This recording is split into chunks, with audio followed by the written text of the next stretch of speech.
So before we start the video, everybody, I want to get some housekeeping out of the way. Please, please, please, if you can, watch the video all the way through. This helps us in the YouTube search rankings and helps us beat the algorithm so that we can be recommended to other people.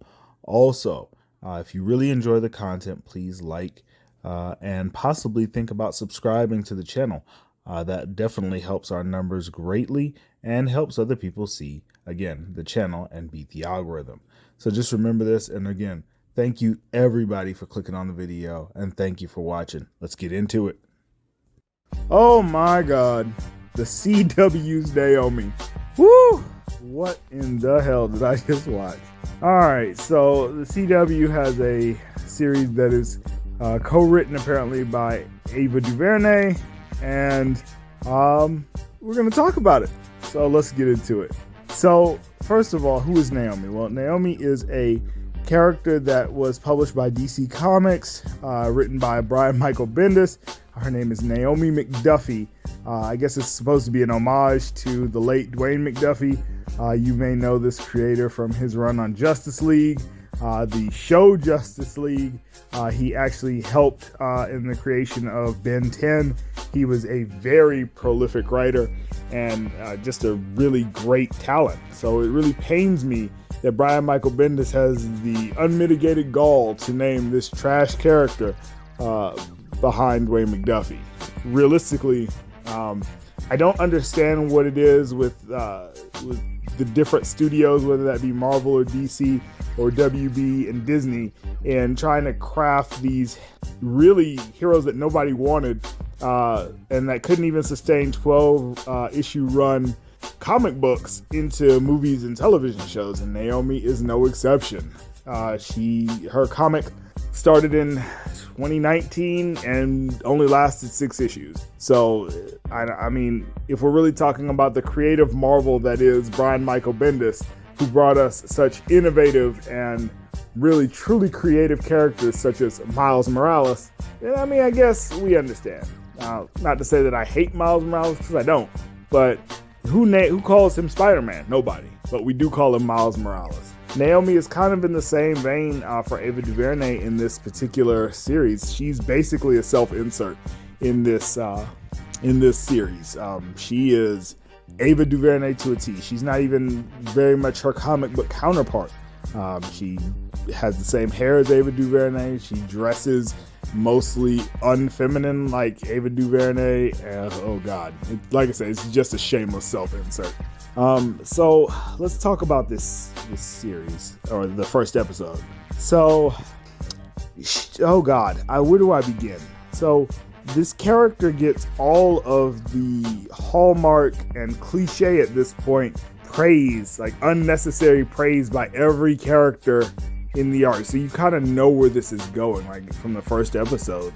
Like, oh my God, you're just so awesome, and you're the best, you're the coolest, and like it's so unrealistic, it's not even funny. Like, no teenager has this life. She just, everybody just thinks that she's just so amazing. That's just ever.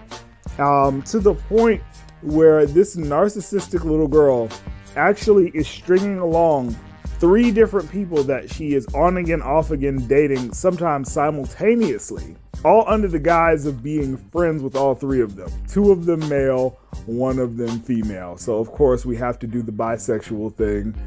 That's, apparently a prerequisite for any, black superhero character, especially if she's female. So that's weird off top.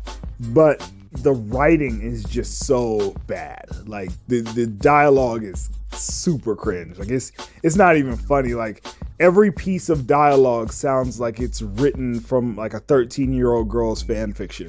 It is horrendous. It's like if Twilight had a special ed brother. Like that's how bad it is. So the writing is just not good. The logic in the series is also terrible. So in this universe, apparently superheroes are relegated to comic books, like in our own universe. But when something happens in the series that is a superhero event, and I do mean superhero event as in a hero literally crashes into the city that they are living in, or into the small town that they are living in, to fight a supervillain, and everybody is so inept and just dumb that they all kind of collectively just shuffle it off as some sort of stunt or something, even though there's like visible property damage, flipped over cars and everything. Like it's literally that stupid. It goes out of its way to be stupid. The characters are just dumb. So that being said, oh my God. So then there's one thing that the CW shows normally do pretty well, and that's cinematography. And this show's cinematography almost like, it's like you're experiencing vertigo. Like the camera angles are just terrible. Like at one point we're looking up a character's nose for a good 3 minutes. Like they use the most unflattering camera angles on every character in dialogue shots. It's just bad. The story goes nowhere in the first episode. You're introduced to characters so quickly that you can't even remember their names, and you're kind of softly being bombarded with little stupid messaging. Like I say, the whole LGBT messaging in the beginning of the series or in the beginning of the episode. Then you have a lot of messaging around, adoption and things like that, which is fine.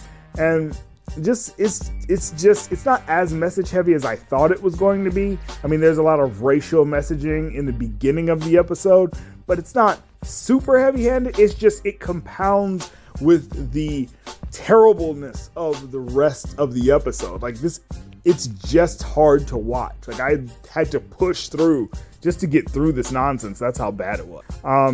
Honestly, I'm gonna keep watching it just to see if it gets any better past the pilot, but I am not impressed by this, especially with talent like Ava DuVernay behind this.